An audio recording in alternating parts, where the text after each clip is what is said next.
jaamacadaha magaalada Muqdisho jaamacad kamid ka baxday gabar aad u fiican waaye master in Europe aad u soo dhameysay qof ma u baahnay gabar laakiin ninkii ay guursatay iyo ayada waxay ku heshii waayeen waxay leedahay mar walba aniga dadkayga inaan helay aaminsanahay inaan baafiyaan rabaa isagana wuxuu leeyahay waxa baa lagu baray cid sharaf laan ka aroosay aniga anoo og in jid laga soo qaado oo qashin ugu soo tuuray aadale waxaan ciideedii qoftaan reer sharaf leh ka dhalatay waliina shaki cid aa jiraa hadii biri ay dhacdo ina inta laamiga soo istaagto abdaciis u tagto aad tiraado wacala ahay saas waaya aad tiraado cidaada heli waayo ilmaheegan waa isiinay adna iska baxay wacal banaanka joogtaa noqonay wacal guriga ku jirto noqonays waxaan bilaabay barnaamijkan baafinta aniga Facebook page-kayga YouTube-kayga saddex barnaamij u xoog badan barnaamij waxa la dhibanaha qarsoon ilaa hadda uu socdaa muuqaalka ugu dambeeyay aan ka sameeyay waxa nin Syrian oo qaliin lagu sameeyay in aragtana maleena ninka Syrianka ah hal qalad uu sameeyay wuxuu sameeyay markii lacagta aan u aruurinay lacagta loo aruuriyay waxay gaartay lacagtiisa dhowr kun ma badnayn 2,000 lacagta inta aan hospital aad isbitaalka ma dhihin daawo ma saani kan ma dhihin waa la qalay markii la qalay caafimaad wuxuu ku fiican yahay qaliin package inuu ahaado daawada waxa kana wato waa la qalay banaanka loo soo bixiyay waxa la yiraahdaa horta xabdad hal xab kaniini meesto cirbad qalajiya meesto guduhu u rabay ninkii oo tolan waliba qaabka loo tolay waa qaab cajiib ah loo tolay sidoo waxa loo tolay jawaan amal ninkii oo magaalada waxa ilada marka aniga dhibkaysto waxa waa telefoonka aad ugu fiicnay dadka kale la geliyaa way telefoonkayga eday kun qof soo wacdo baafin rabaan dadka lumay dad ula ekaadeen waxa soo wacayaan lambarkayga qaaska dadii qiina soo waceen waxay dhaheen warniyo nin Syrian oo qalan axmarweyne ka raadinay magaciisa la sheegay Firas Barzad Khalid la magaciisa waa qiinay waa ugu soo dhacay marka waa wacay riyaa ku qalay saas ay ugu dhacdo xaafadan keenay muuqaalka la qadoobay one day 1 million firsad ninkii lacag waxa la $2,000 isbitaalki ay qudooda waa dib u waceen daawo waxay siiyeen isbitaalo kale waa caawiyeen ma aaminaysan ninkaas markuu guriga iimaanayay malak joogkan xitaa urka ka baxay xanuunka hay shan maalin kadib waxa yimid ninkii oo labisan oo meesha xitaa way reysatay sababtoo ah daawada iyo cunnada iyo niyad fiican markaas ku hesho qofku waa soo laabana shan maalin kadib ninkii ay soo wuxuu yiri waa fiican aniga waxaan nahay shan kale ku darso meesha soo reysato mootaa soo raacin way soo wacay gaar dhaweeya u diray waa la keenay dadkii u mahad celiyay ninka hadda inuu baxay ma aqaan laakiin weekend oo baxay oo ku laabsiray ku laabto cidiisa oo deen lagu haystay lacag u dirsaday isagana maxaa la yiraahdaa inta qof ma joogin ticket oo goosto oo laabtay wuxuu ii sheegay inuu ahaa nin aad ugu fiican xirfad maaratay baabuurta sidii loo rinjiyay waxaasi inuu ku fiicnaa laakiin dhibkaas uu haystay xaggana meel uu ku lahay meesha uu qarash gashanayo siiri u laabanayo aniga muuqaal kasta oo baafina aan duubo 300 iyo xamara iyo 30 iyo xamara iyo 5 something mela samara muuqaalkaas ugu dambeeyay 35 waa farxad maanta soo geli iska dhaafa 34 daawo waxaan leeyahay qofka marka ugu dambeeyso iska ilaali waxa jira dadku soo wici doona oo ku dhahay gabadhaada ama wiilkaaga meel hebel jooga $200 soo dir $500 soo dir way practical aragnay muuqaalaan qaduumna dadan ka wareysanay 3,000 hooyo Mareykanka joogto loo qaatay wiilkaaga waa xiran yahay aniga saani kan waaye sawirka ayada ii soo dirtay aan screenshot la qaata loo diray kan ma haleelay isaga waayt wiilkayga waa أنا ما كان ما تحدرت بروح يتري صور كيسب لي صدري وصورك أيضا كنستها والله دعاي مركا ولا سدع السوشيال ميديا حقيقة وهي ضدك واحد دعاي وهذا ما أهان ضد أو جاهلين ما ضد واحد برتوا ضد خطر أو واحد دعاي مركا تو جنا متك جاهل كوا حق خطر سن متك واحد برتاع خطر سن تنكلا وأنا كان الأرب وحيت هاي هذا وحنا نقصه بحي حتى ضد علماء وعيتما ماركنو وهذا الرجال يقولون بحناي وهذا عايتماي وهذا الرجال يقولون بحناي marka kuwaasna waxa waaye Facebook page kala kacsanayaan waxa ugu dhacday aniga waxyaabo igu yaqbadnad waxay ahayd waxa la soo qoray qabiilkaaga sheeg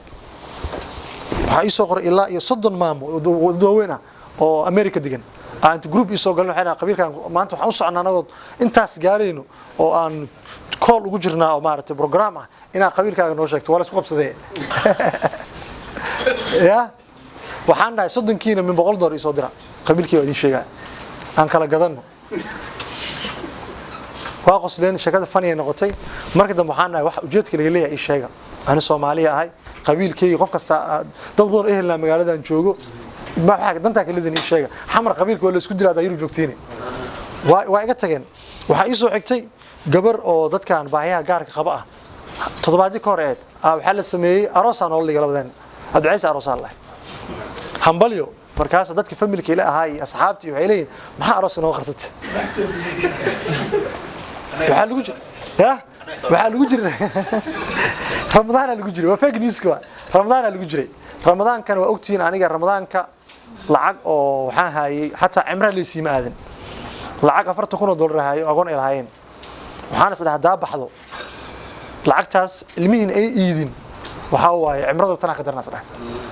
cimradii oo wasaaradda waqaafta arrimaha diinta si iska baajiyay ciyaalkaas aan ku ciidsiiyay 40,000 waxaan ka shakiyay markii oo hoosha aawadnay waxa dhacday lacagta akoonka lagu soo marka lagu soo shubo akoon u sameeyay ku shubay waxa dhacday marka akoonka lacag igu jirtaan fahmi waay akoonkayga lacag ku jirta waxaan ku arkay $200 dheeri ah qaab loogu soo diray qof akoonkayga qaar soo diri karo waxaan ku fikiray marka lacagta ay gelin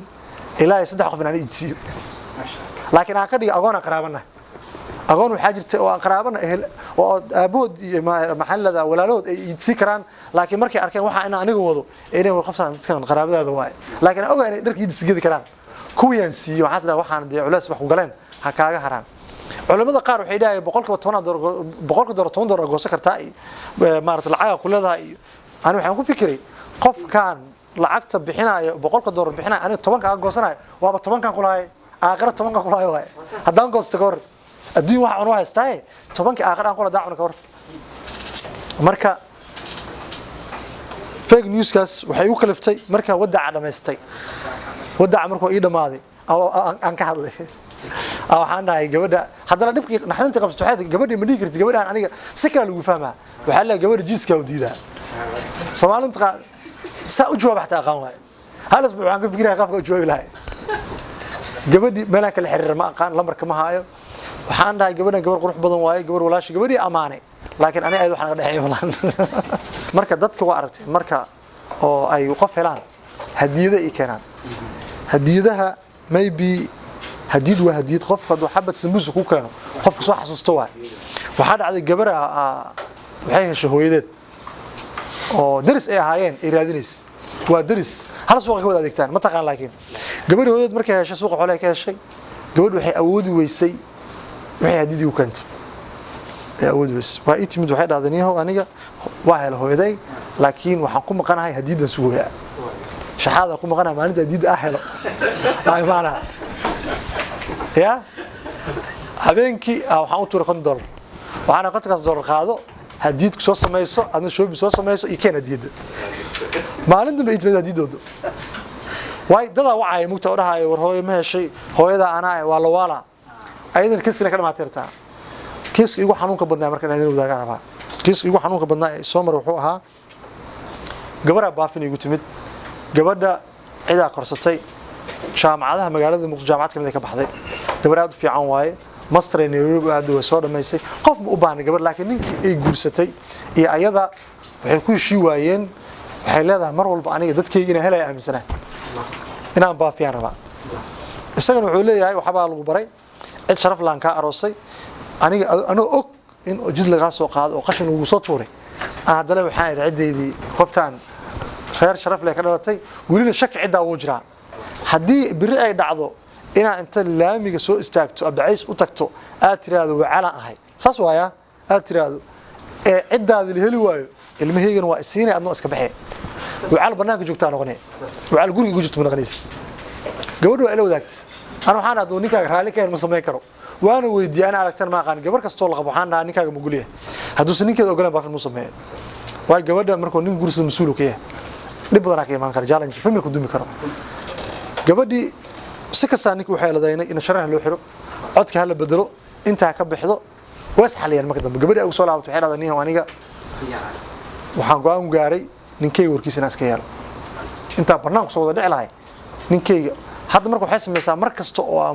muuqaal baafina sameeyo way share gareyne anu dareema mugto aqaana way share gareyne eray xanuun badan ku soo qoray ma awoodo marka inay wax raadiso waa hooyada aabaheed maxay soo dhigaan ayaga banaanka soo dhigaan